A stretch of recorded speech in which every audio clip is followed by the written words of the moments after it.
História do ar-condicionado. Foi em 1902 que Willis Carrier, um engenheiro de 25 anos formado pela Universidade de Cornell, nos Estados Unidos, inventou um processo mecânico para condicionar o ar.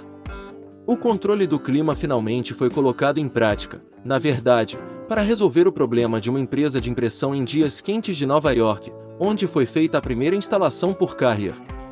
Ele teorizou que poderia retirar a umidade da fábrica através de resfriamento do ar por dutos artificialmente resfriados.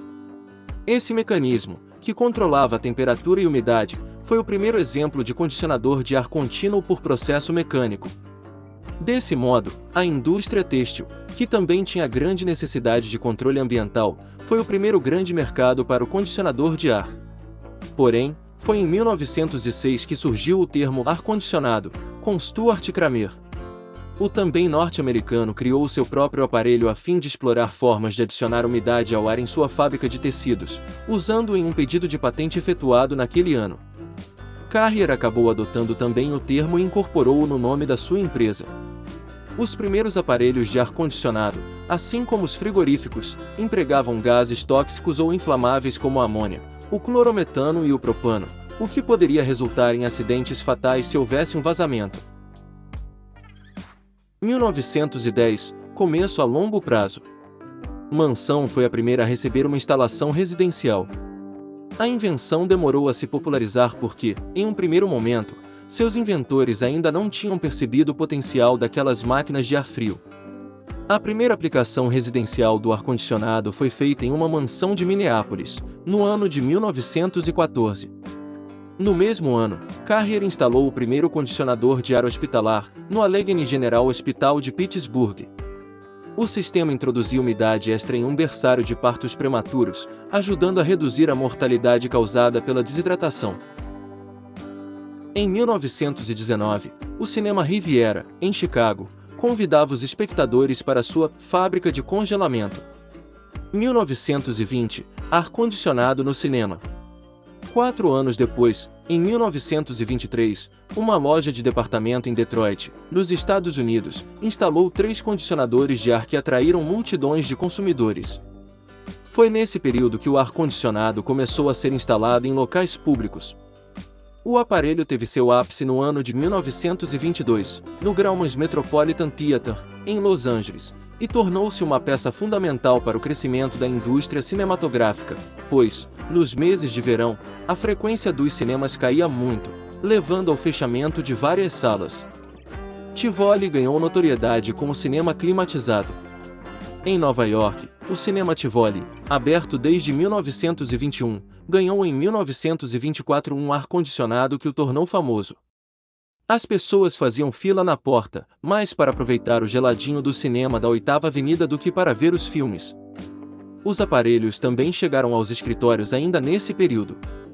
Foram climatizados a Câmara dos Deputados dos Estados Unidos, em 1928, e o Senado americano, em 1929.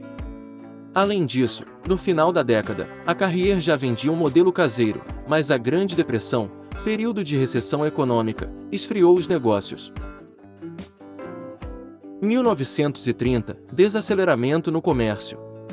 Aparelhos de ar-condicionado foram instalados em escritórios executivos da Casa Branca em 1930, tornando mais agradável o trabalho no verão quente e úmido de Washington. Antes da crise, vagões da BU receberam a instalação de ar-condicionado, para o conforto dos passageiros. Ainda nos Estados Unidos, os vagões da ferrovia BU foram os primeiros veículos de passageiros a possuírem condicionadores de ar, também no ano de 1930. Nessa época, Willis Carrier desenvolveu um sistema que viabilizou o ar-condicionado em arranha-céus. A distribuição do ar em alta velocidade através de dutos via Thermaster, criada em 1939, economizava mais espaço do que os sistemas utilizados na época. Nesse mesmo ano, os sistemas a vácuo apareceram nos automóveis, caros, enormes e relativamente ineficazes. Apesar dessa evolução no setor, a crise na economia e a Segunda Guerra Mundial provocaram queda nas vendas do aparelho. 1940, volta ao boom.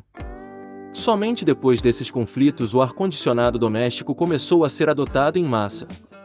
teatros, bares e escritórios passaram a ser planejados como ambientes fechados.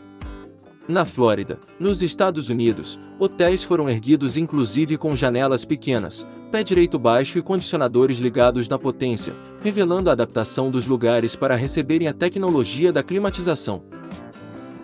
1950 – Popularização nas residências. Aparelhos eram produzidos e vendidos rapidamente na época.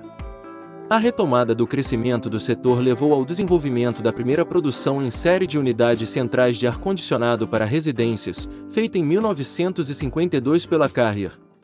O estoque completo foi vendido em apenas 2 semanas, tornando mais comum a utilização do aparelho nas residências.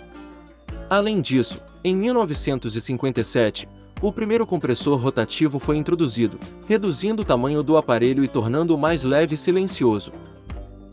1970 – Janela à vista. Modelos janela começaram a surgir na década de 1970. Os modelos janela começam a surgir no mercado ainda em uma estrutura simples, porém de grande valia para a época, composta basicamente pela condensadora, bobinas e ventilador. Inicialmente eles usavam o fluido RI12, vulgarmente conhecido como Freon 12, para refrigerar o ambiente. Em 1977, novas bombas de calor começam a operar com temperaturas exteriores mais baixas, permitindo a climatização no ciclo reverso.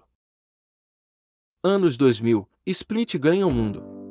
A tecnologia em constante evolução permitiu o desenvolvimento dos primeiros modelos split, separando o ar-condicionado em unidade interna e externa e conquistando seu espaço principalmente nas residências.